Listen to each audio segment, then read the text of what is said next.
bacaan sholat itu kan ada banyak sekali variasinya ya. Dari doa iftitah ada macam-macam, ada wajah, ada Allahumma ba'id, ada Allah akbar kabira, ada subhanakallahumma wa bihamdik. Kemudian doa ruku juga seperti itu, ada subhanakallahumma rabbana wa bihamdika, ada subhanakallahumma azimi wa bihamdik. Macam-macam, ada banyak sekali nih hikmah pelajaran rahasia yang bisa kita petik. Kenapa kemudian bacaan sholat ini ada banyak sekali variasinya? Nah, pertama menunjukkan betapa mudahnya ajaran Islam ini. Mana yang kemudian kita merasa paling mudah, yang paling nyaman, paling enak buat kita, silahkan diamalkan. Jadi ini bukan memicu atau menimbulkan sengketaan, tapi bikin kita jauh lebih mudah kemudian untuk melaksanakan sholat, untuk membaca bacaan sholat dengan sebaik-baiknya. Yang kedua, dari bervariasinya bacaan sholat ini hikmahnya adalah Islam mengajarkan toleransi. Karena dengan berbeda-bedanya bacaan sholat ini, yang satu baca seperti ini, yang satu baca seperti itu, maka kita harus saling memahami satu sama lain. Selama ada dalilnya, selama ada dasarnya, selama ada tuntunannya, maka nggak ada masalah kemudian bacaan sholat yang kita baca itu berbeda-beda. Maka dalam kehidupan sehari-hari juga seperti itu.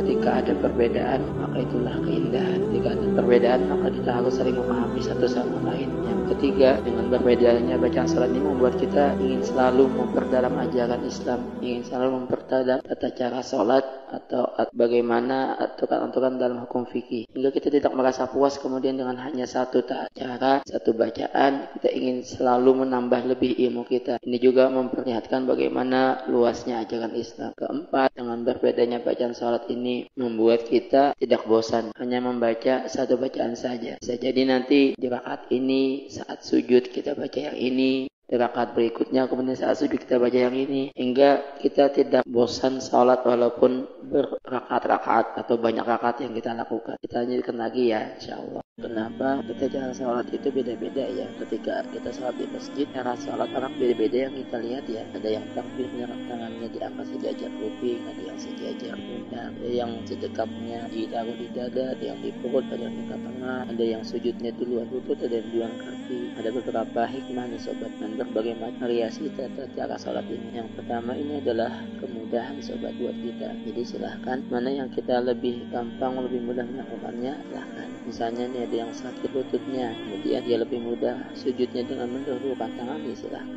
Ada yang lututnya masih sehat, kemudian mau duluan lutut juga, ya silahkan. Ada yang pegel tangannya, mau diangkat takbirnya sejajar dengan pundak, ya silahkan. Kalau yang ada masalah mau ditaruh sejajar dengan kupingnya juga silahkan. Nggak ada masalah ini semuanya. Nah, ini adalah sebuah kemudahan. Yang kedua ini juga adalah senyamannya kita juga, dimana kita nyaman kemudian melakukannya. Ada yang misalnya tahit-tahitnya jarinya diem, ada yang digerakin, ya silahkan gimana nyamannya kita. Nanti kita lanjutkan lagi ya sobat.